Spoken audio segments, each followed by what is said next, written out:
Now, there's so many skill sets that you need in order to be rich and stay rich. First, let me take you a step back. I thought that skill was people skill. Being able to connect with people, being able to talk to people, being able to resonate with people. I thought that was a skill that I need to master to be rich. And there's some truth to that. But later on, I realized people skill is not quite enough. Let me explain. To me, people skill is making people like you. If you're not careful, it's very easy for you to become a people pleaser, okay? And a people pleaser usually doesn't create a lot of wealth. So when you're connecting with people, when you are wanting to be liked instead of respected, you want people to like you, you want people to not say anything bad about you and things like that. That's people's skill, right? You smile, you remember the first name, you be a good listener, and that's good. And a lot of people they're decent at that, but most people actually, they're not very good with people. Especially now with technology, millennials, young people, this is the people, right? The phone. They don't know how to connect with people. They don't know how to talk to people. It's like when you are talking with them, oh yeah, just add me on Facebook or just text me. It's not often now, let's get on a phone call. When you tell them, hey, let's get on a phone, they're like, whoa. What do you mean get on a phone? Like talk to people, like talk, like human being? Yes. Or let's meet. Oh, like meet? Like we can't Facebook this? We can't just like Snapchat this? It's such a real thing. So people, they are not very good with people anymore, right? People skill. But that's not what I'm talking about. The number one skill that you must master to be rich is closing skill.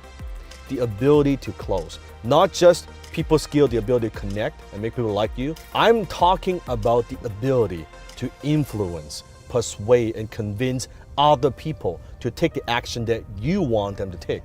That's closing. I want you to think about this. Everything and anything that you want in your life that you don't have right now, other people already have them. Resources, capital, context, fulfillment, success, whatever it is that you want, other people already have them. What you need to do is develop the ability to close them, to persuade and influence them, to give that to you. See, wealth is not created. Wealth is transferred. I'll say that again. Wealth is not created. Wealth is transferred. So how do you do that? I want you to think about Elon Musk. Elon Musk is a closer.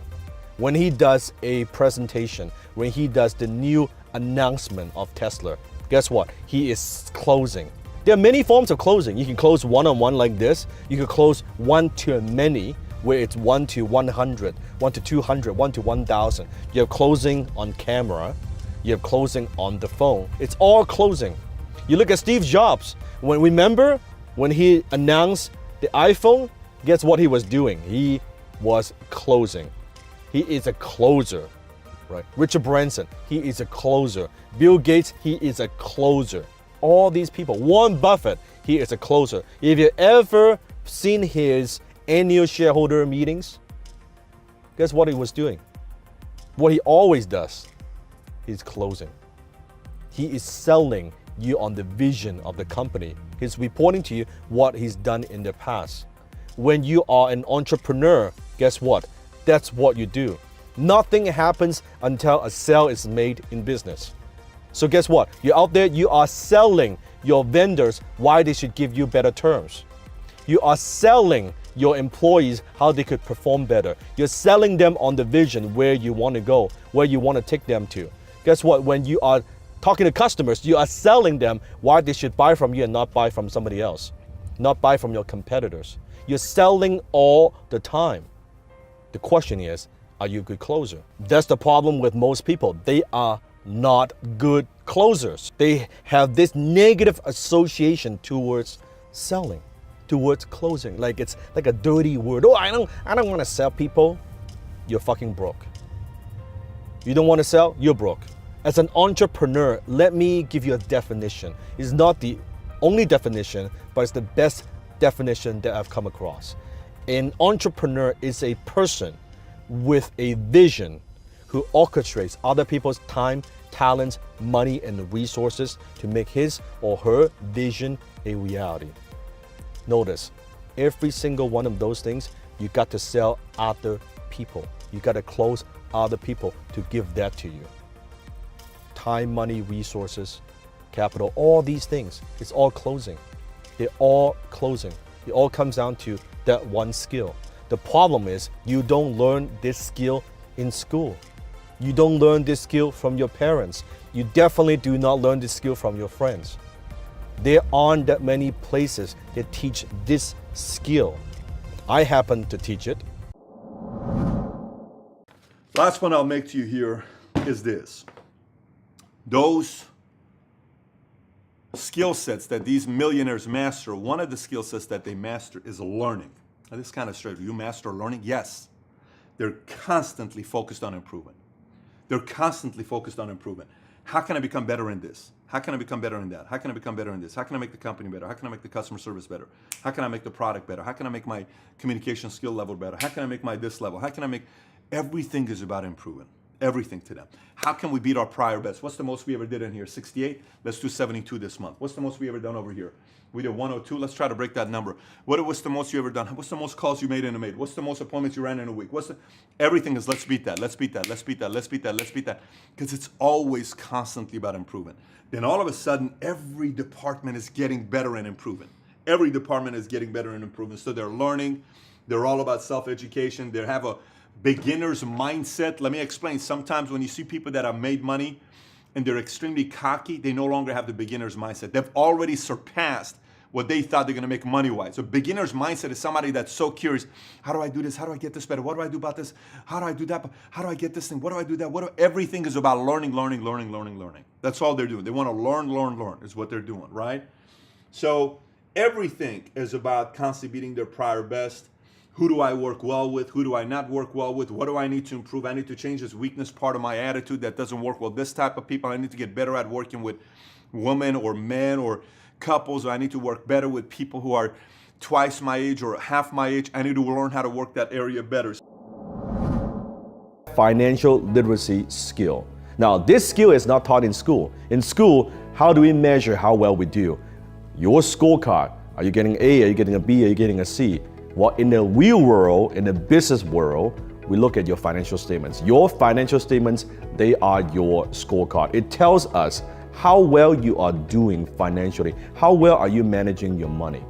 Now, you may be thinking, well, Dan, are you asking me to be an accountant, like take an accounting course or be a bookkeeper, things like that? No, but you do need to understand the language of money. Financial literacy, that's the language of money. How money works, your balance sheet, your income statement, your cash flow statement. When you look at the statement, you just look at the number and say, oh my God, man, I don't know what's going on, or I'm not making enough money this year in this ball, or I'm having a loss this year in business. Or can you read between the lines? What is it telling me? What's the story? How am I managing my money, right? And you need to understand the basics of some of these vocabularies of money. Credit score, return on investment, profit and loss, right? Capital gain, capital loss, depreciation. A lot of these words, that's what you have to understand. You cannot improve something you don't measure. So financial literacy, and it's extremely, extremely important skill you must master if you want to be rich.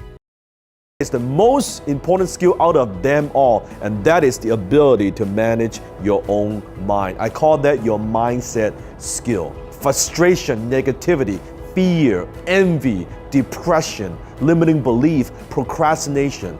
How do you manage your emotions? How do you manage your mind? You see, you could get all the other 6 skills right, and you can master all other 6 skills, but if you don't have your mindset right, it's not going to work. I've said it many times. The book Napoleon Hill wrote, it's called Think and Grow Rich. Part of thinking is managing your mind. What are you feeding in your mind? How many times do you know exactly what you need to do to accomplish your goal, to achieve results, but you cannot get yourself to do it because of procrastination? Maybe how many times in your life you have opportunities slip through your fingers and you cannot get yourself to step up and take action because of self-limiting belief. Or what about how many times that you know that other people believe in you, but you don't believe in yourself because of self-limiting belief? That's all mindset skill.